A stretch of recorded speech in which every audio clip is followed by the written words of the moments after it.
I don't care what you're asking me to do. Who are you?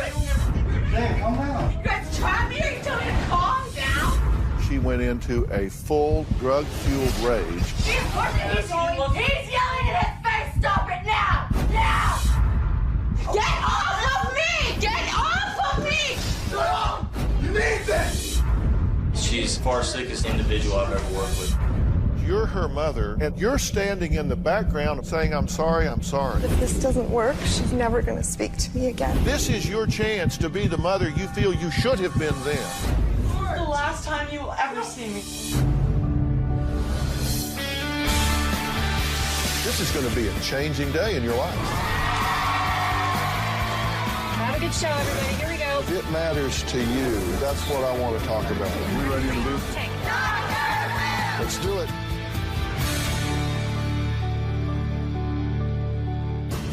She yelled at me. Well, you're a drug addict. She's such a bitch. I'm yelling at you because you don't see me for what I am.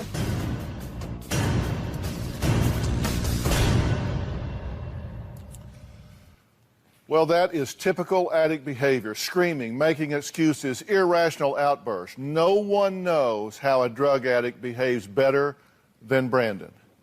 Brandon is now 5 years sober, and he and his mother, Debbie, are paying it forward. Now, our goal this season is to help families who have lost all hope as they try to deal with drug addiction. Now, just last week, Brandon met his match. Right now we're coming up on the apartment complex that Jaime lives in, so we're gonna do a drive-by, kind of look and see what the apartment complex looks like. I'm gonna go by her house to kind of get a feel of what's going on there, to get a feel of the apartment, to kind of feel the climate, and to see where the safest place to do this intervention is. If we feel comfortable going to her apartment, or if we need to do it at your house. That's her boyfriend right there. That was her boyfriend there, looking down the street. There's a Mercedes sitting back here, very nice car. Mercedes just took off. I bet it did. They were here doing nothing good. Think of a plan, different ideas on ways that she would come meet up with you at the house would be the best. Yeah. Best thing if we get her to the house somehow. Brainstorm through the night, you do some thinking, praying, and we'll do the same and come up with something. And we'll figure this out tomorrow.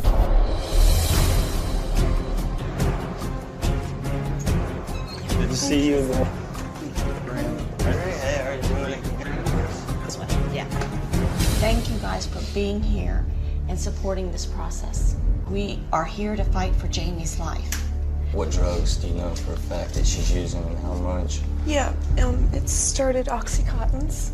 Of late, she started injecting cocaine. My daughter Jaime is 23 years old, and she's addicted to Oxycontins. Oxycontin in different ways. Snorted, shooting up Oxycontins. In 9th grade, Jaime started using Percocets. Smoked marijuana. Cocaine. Injected cocaine. She has done crack. Smoked crack. I could see by Jaime's arm she had bruises from her shoulders down to her wrist. It looked like she had been injecting in the same spot. When I saw that the first time, I almost fell to the floor. It became very real. I knew it was bad. Growing up with Jaime, we were very close. She was like a second mom to me. I always looked up to her. She was one of the most important people in my life. I haven't talked to her in a few months because her problem really started to escalate, and my mom was trying to protect me.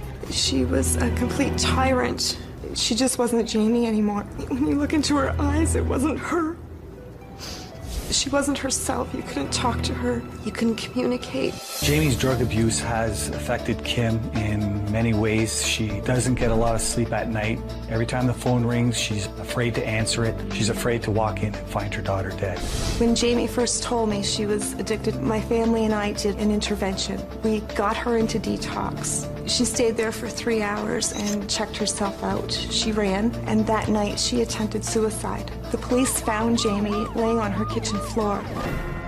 I thought my daughter was going to die. And she was foaming at the mouth.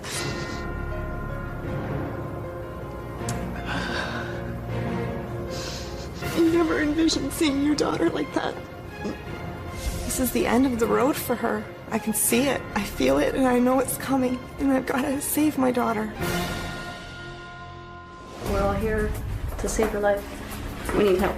Please save her. We can't get enough help.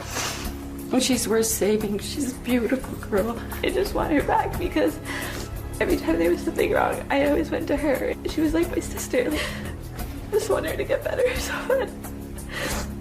Here's how this works. Our plan is for Kim to go pick her up to bring her here. We're all going to be here ready and prepared to intervene on her as soon as she comes in the door. If we see that she's escalating or it gets dangerous for her, for any one of you, or for us, we will stop the process. Talk calm. And if she says anything, if she attacks or says things that are derogatory, like if she says to you, you're such a bitch, I can't believe you're doing this, don't take it personal. Have a wall. Don't respond to it. Don't fire back. It feeds the addiction. I do need someone to be responsible to call 911 if it gets it to a dangerous situation. We don't know how out of control she's gonna be. I can't restrain her, I can't do anything to her. Okay, is everybody on board? Because we're gonna go ahead and establish contact with her. Hi, Jane, it's Mom calling. I just want to let you know I took the day off work today, and I wanted to see about coming to see you. Right now, we're headed over to Jaime's apartment. We're following Jaime's mother. We're gonna see if Jaime's home, and then her mother's gonna drive her back to the house. We're gonna pounce and do the intervention there. All right, right now they just came out of the building. Jaime and her boyfriend just loaded up in the car, and they're pulling away from the building right now and about to drive by us on our left.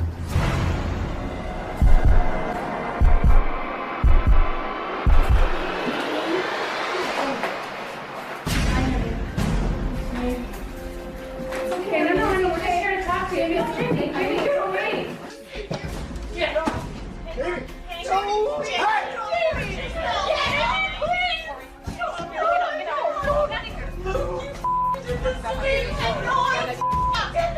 Jamie! I had no idea. I swear to you, Help we had him. no idea. Jamie. I was gonna change. Bitch. Okay. What you done, honey? Okay, Jay, just Get off of me! You're hurting me. My heart. You're hurting me. Get off of me! Get off of me! Get off of me! Shut up! You need this!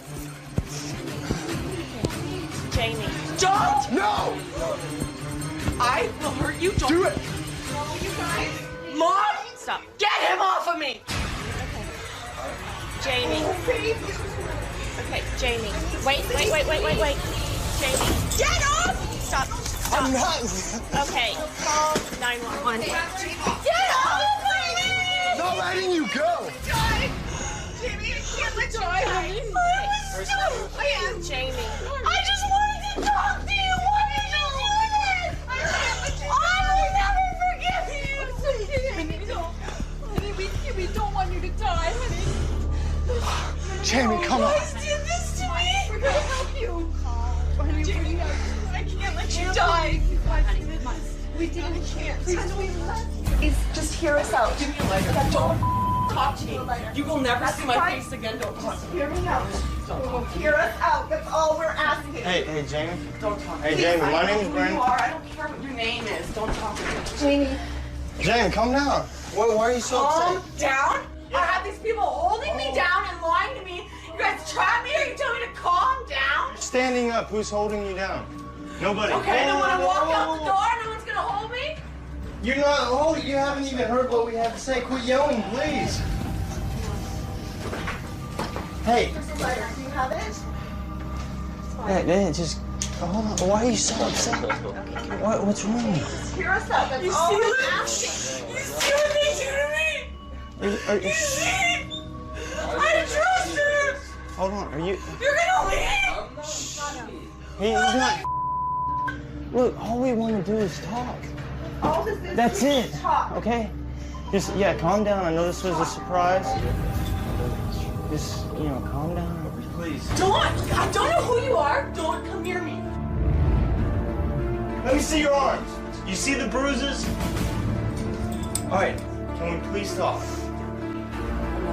Okay, you don't have to say anything. All we're gonna ask is you sit here and listen to your family. Not to me, not to anybody that you don't know, but to your family. Your mother. Then why are you talking? Are you gonna sit and listen? No. No. All we're asking you to do is I don't care what you're asking me to do. I'm asking you to leave me alone. You're sorry?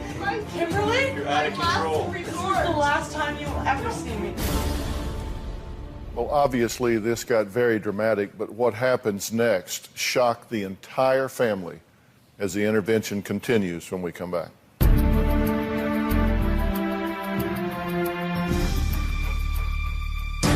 Are you worried about her at all? Yeah, man. You know what? Don't you include him. Stop it now! Now! Lucas does nothing but help! This is your family. You can't hold me like that. I'm calling you. You can leave as soon as we talk to you. But then how are you going to sit here and tell me I'm out of my mind? Because I've been where you're at. Now, I asked Brandon and Debbie to help us with an intervention here. But when Jaime showed up, she went into a full drug-fueled rage, and no one could predict how it was going to end. All we're asking you to do is I don't care what you're asking me to do. I'm asking you to leave me alone.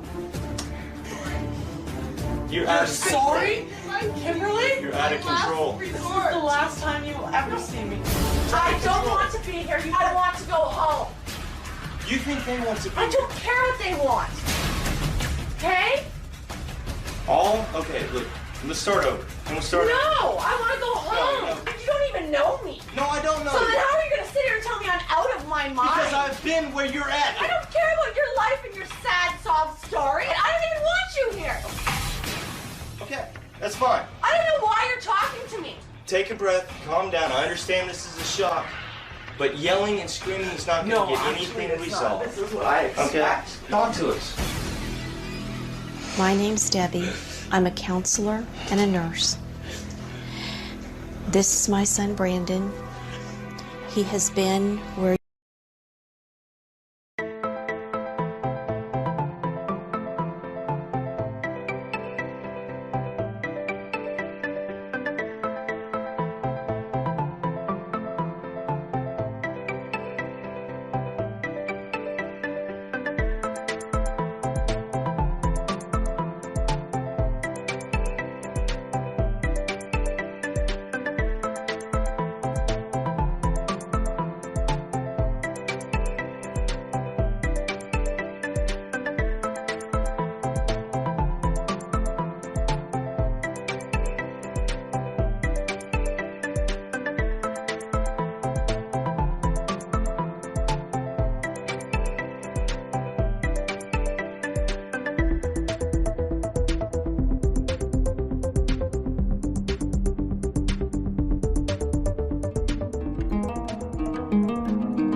you are.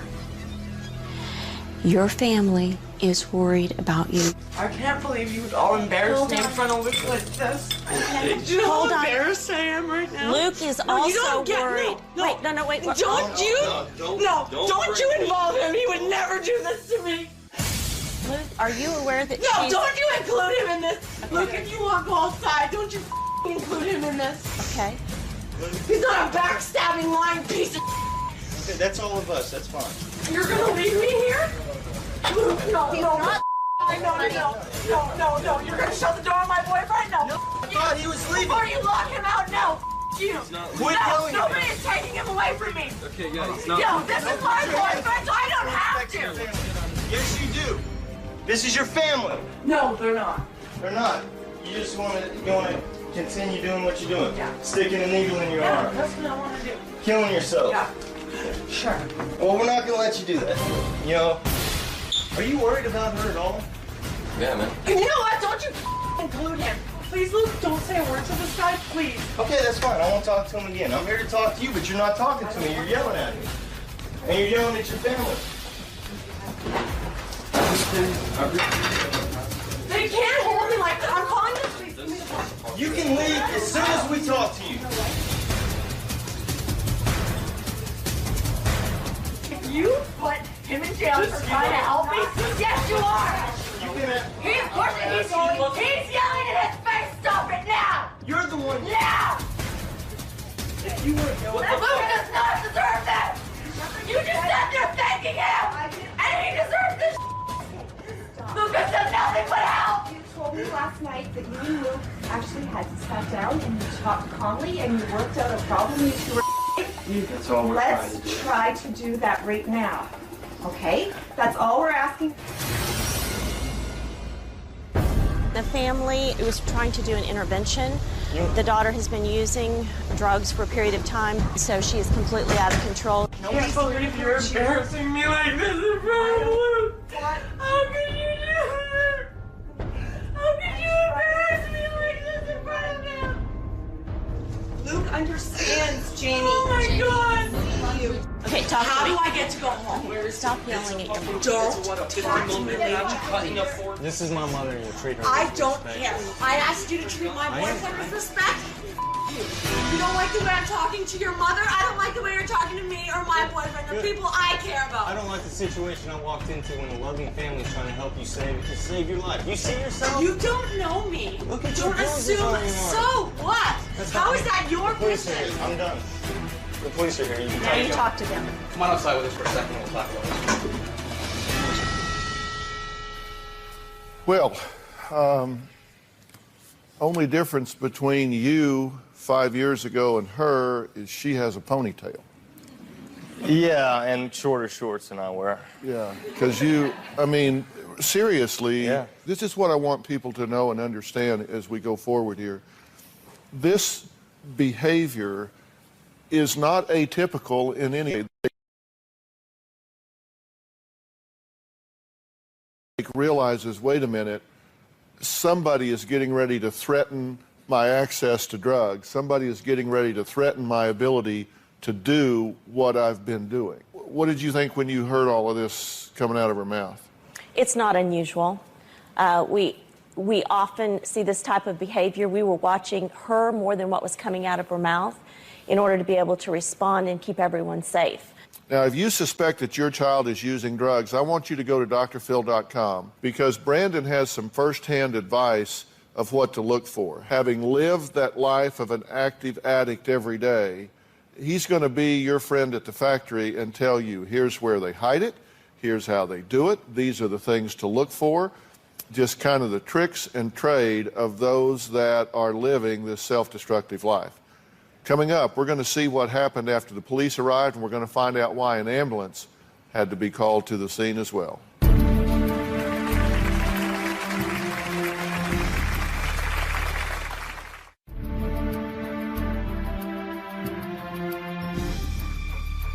Now, Brandon and Debbie led an intervention to get Jaime to La Hacienda Treatment Center. But when Jaime arrived at her mother's house, she got totally out of control in clearly a drug-fueled panic. Now, the police were called, which is exactly what should happen if things get out of control. You heard Debbie very early, before the intervention started, she said, I want to designate someone here that's going to call 911 if things get out of control. The number one rule in any intervention is safety and security of everybody involved. Let's take a look at what happened next.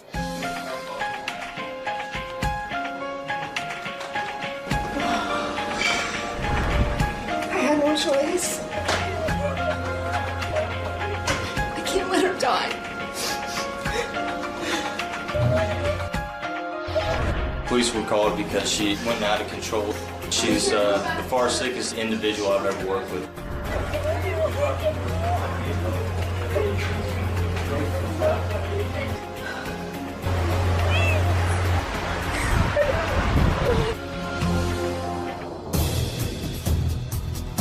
It's much better that the police are here than you're standing at her coffin, okay?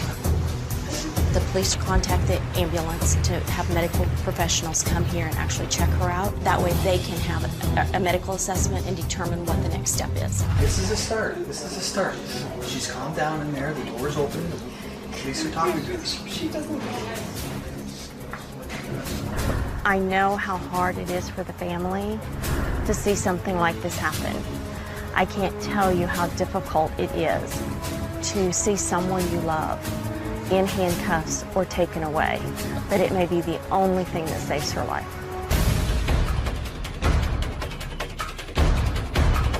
Likely what's going to happen is she will go from here to the hospital. They'll evaluate it. They'll call what's called like a psych response team to get an evaluation to see where she's at psychologically. We're not going away. You know, we're going to see this through to the end. That's what Dr. Phil does. The goal here is to get her the help she desperately needs and deserves. We are going to go to the hospital right now and speak to the doctor as the officer suggested we do, and plead with him to keep her at least the 72 hours for observation to get her calmed down. We just had a conference with the police officers as well as the 3 physicians who have evaluated her.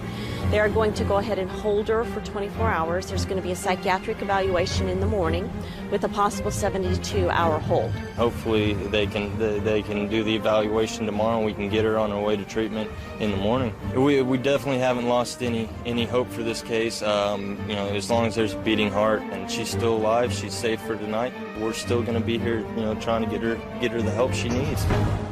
Well, joining me now is Jaime's mother, Kim, and her stepfather, Rudy. Now, Jaime's younger brother, Chris, who you saw in the intervention, is in the audience as well. Chris, thanks for being here.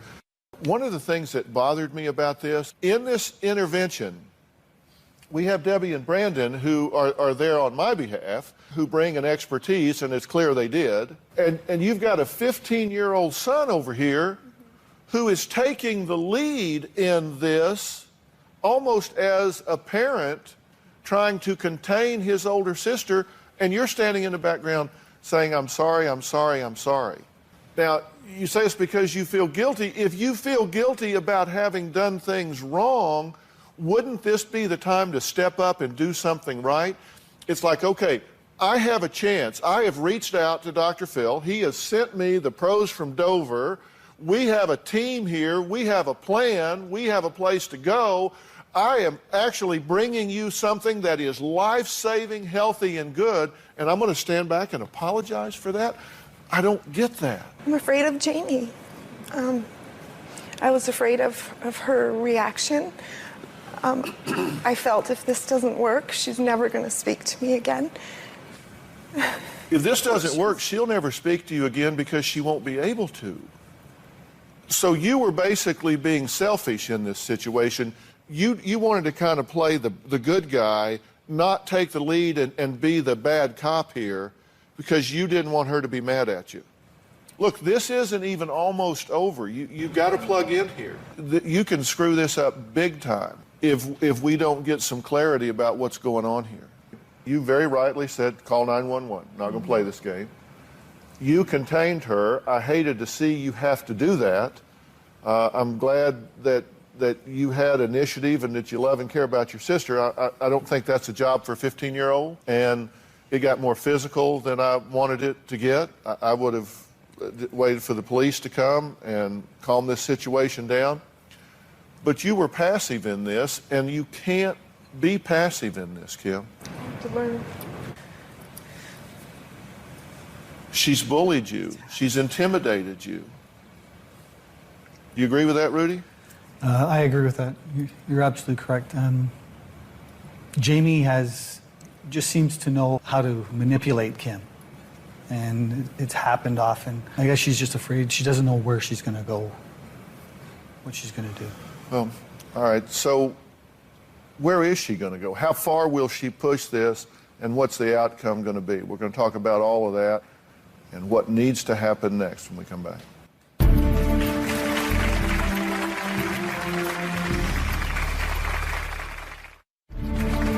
You are watching Daytime's #1 talk show.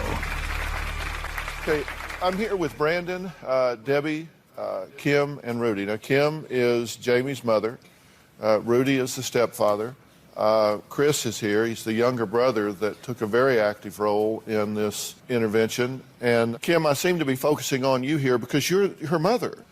And you've not wanted to deal with any of this because you don't want her to be upset with you. Because she can exact a toll. She can yell and scream, "You're never going to see me again. You're never going to speak to me again. You're seeing me for the last time. How could you do this to me? I hate you for this. You've betrayed me." All of those things. And that gets to you, right? Yes.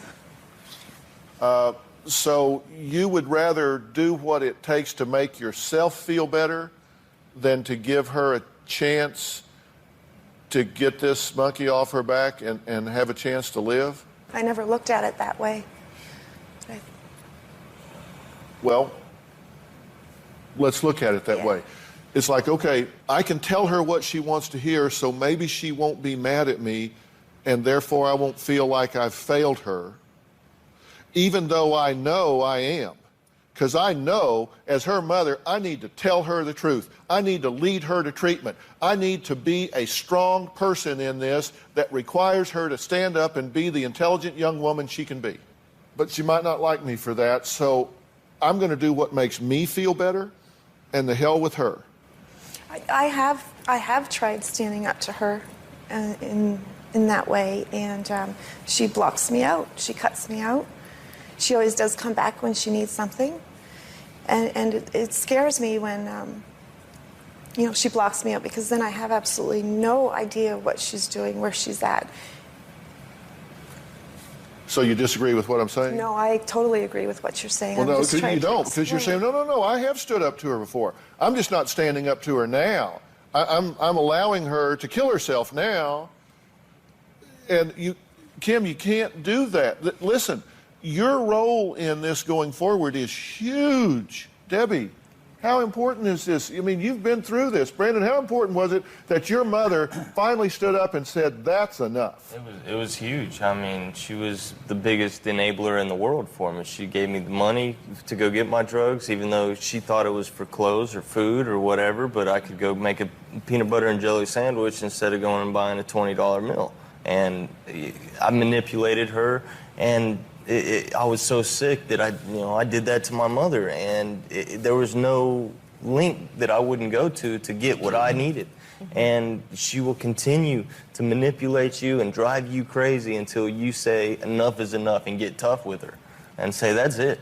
I'm not putting up with this anymore." And, it was when she got better is when I got better. Here's my point. If we get her to treatment, if she turns things around, if she doesn't continue down the path she's on, and she comes back to the same dynamic that she has now, what's the point? If you're feeling guilty because of what you subjected her to as a child, and so you're like, "Oh, I own this. I'm to blame for this, so I'm just going to sit over here and feel guilty," then there's no point in going through all this. If you don't decide, look, I can't change what has happened, I can apologize for it, I can go to therapy with her, I can make amends however I can, but the only time is now, and she deserves a future. You can be sorry about that, but you got to forgive yourself. You got to ask her forgiveness. You got to live in the moment and give this girl a chance to live. Don't sabotage her when she's 2, 3, 4, 5, 6, 7, 8, 9, 10, up through her teens, and then sabotage her now. If you're right, if you sabotaged her unintentionally when she was growing up, don't do it again now. Isn't that what you're going to do if you continue to be afraid of her and let her dominate you and bully you and enable her? Absolutely. Don't you wish you had that childhood to do over again? Oh. Well, you get a do-over right now. This is when you reparent. This is when you redo. This is your chance to be the mother you feel you should have been then. This is your chance to decide this isn't a popularity contest. I'm going to tell her what she needs to hear instead of what I need to tell her so I feel better. I'm asking you to power up. And I'm offering to help you do that, but I can't do it for you. I've had this same conversation with you. Absolutely. He's sitting in jail in Houston. I said, do not bail him out. Do not get him a lawyer. Do not get him out of jail. Let him, how long were you there? Half a year, 6 months. 6 months this kid sat in jail for doing black tar heroin, and she cried herself to sleep every night because her little boy's in jail. But you know what? He was safe. I'd have rather have him alive in jail than dead on the street. That's the hardest thing you ever did. Absolutely. Kim, you underestimate your power. And Jaime will start getting well when you get well. I heard that at an Al-Anon meeting. And then I sought her out to say, what does that mean? And what I did was every single thing she recommended. And I used her as a sponsor. True. Your chance of stopping this, doing what you're doing, is zero. The only chance that you won't be doing drugs this time next year is if you're dead. And later, I will never forgive you! find out where Jaime is now.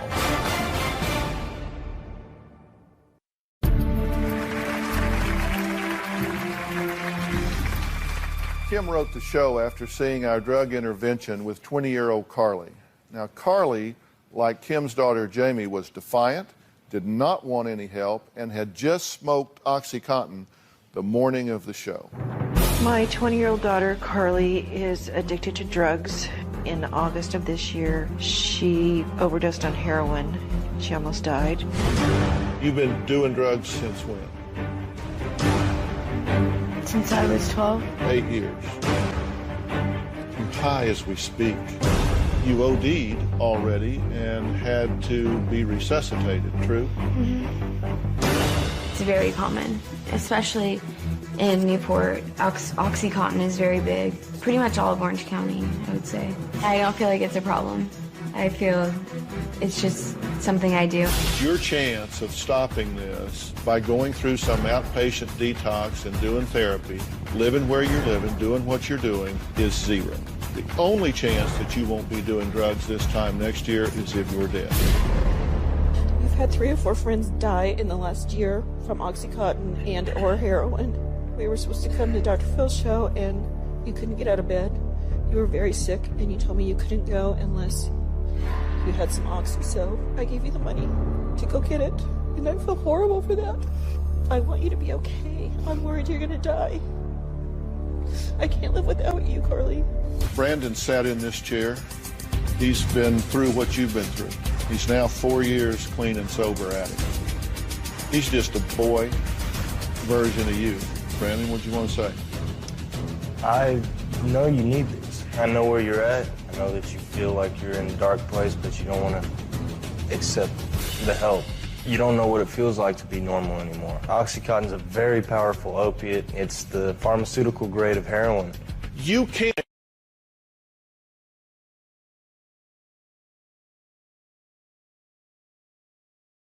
and get serious help, or your life is going to get a whole lot worse in a short period of time. Will you take the help? Yes.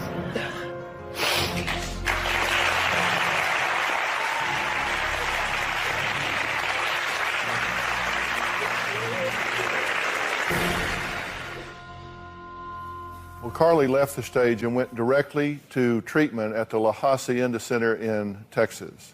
That was 9 months ago. Carly, come on out and join us.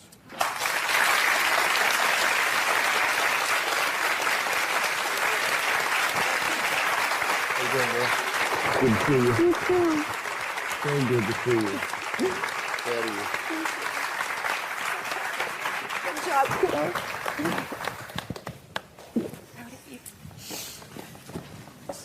Well, just anywhere's fine. Well, you're a little more bright-eyed and bushy-tailed than the last time I saw you. Yep. So how you feeling? Amazing. My life is so much different. I can't even... You've been sober for how long? I had 9 months on the 15th. 9 months on the 15th. You've been watching the show from backstage, right? You've seen it all before. What do you think about what I'm saying to Jaime's mother, Kim?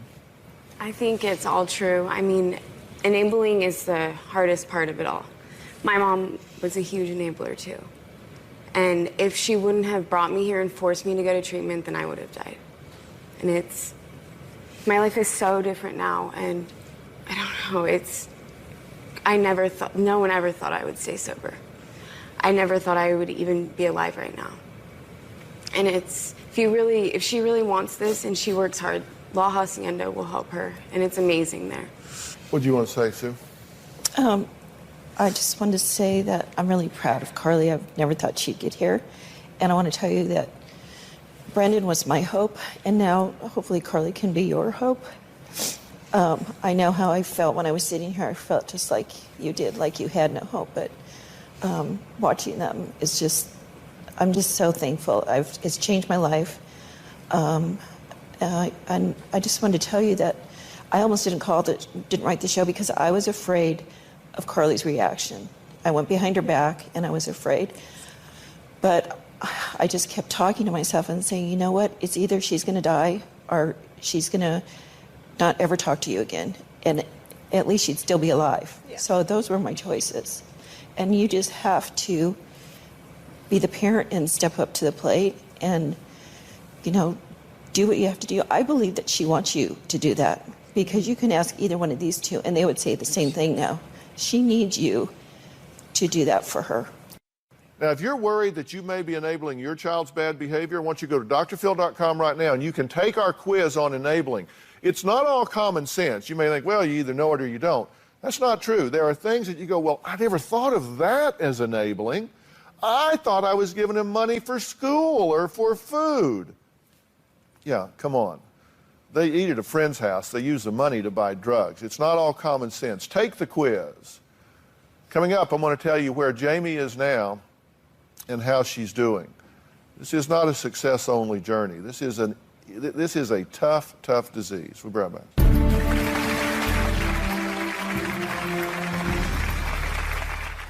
We sent Brandon and Debbie to do an intervention with Kim on her 23-year-old daughter, Jaime, who is severely addicted to drugs. And, of course, the last we saw here in the recap is she had gone to the hospital. She was on a psychiatric hold there to be evaluated. She did go to La Hacienda. Yes. Now, there was drama along the way because when she got out, she said, okay, I'll go to treatment, but I want to spend a few days with my mother, and I want to go to L.A. and talk to Dr. Phil. I love Dr. Phil. I want to go look him in the eye and talk to him. And that seemed like a pretty good idea, right? So they called me, and I said, not just no, but hell no. She goes straight to treatment, from the hospital to treatment. Rich Whitman is here. He's the director of the La Hacienda Treatment Center, and there are a lot of treatment centers here. We use different ones from time to time, particularly for those under 18, because La Hacienda is for adults. People, Rich, have asked me why I'm so high on La Hacienda. A big part of it is you. Thank you. Because you get it, and I thank you for the work you guys do down there, and I thank you for...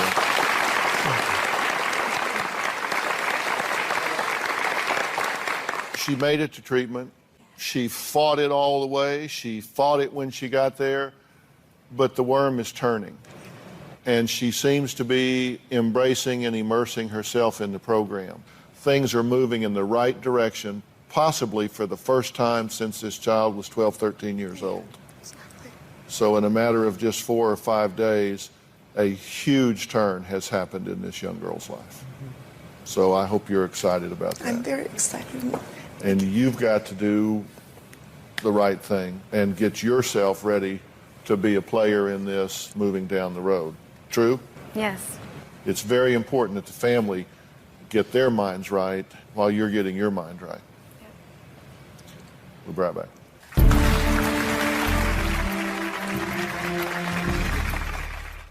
Well, Jaime has been in rehab for 4 days now.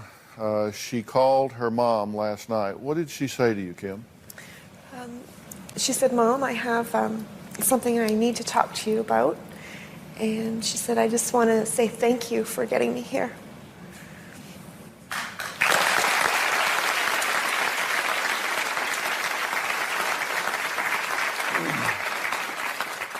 That's a far distance from where you were in that time in the intervention. And, you know, I've got notes and thoughts about doing interventions on the website. You know, this is not about confrontation. It's not about being demanding and finger pointing. It's about dealing with the facts, being calm, being compassionate, being loving, being supportive, but being relentless that you will accept nothing other than this person getting a return to health. And all of that is right there on the website. I want to thank all of my guests today. Special thanks to Brandon and Debbie, Rich Whitman, director of La Hacienda. Now, you have also offered treatment to Jaime's boyfriend, Luke, at Origins Drug and Alcohol Recovery Center, because I don't want them in the same place. Now, I understand that as soon as he gets his passport, he says that he is going to do that. He's going to come out of Canada with his passport and he's going to go to treatment. We'll see whether he does or not. He hasn't raised his hand yet, right? Right. Not from what I understand. At your request, I've been in contact with Origins. I've talked to them on the phone. Believe me, he hasn't made that phone line burn up yet. But we'll see. Thanks for being here. So long.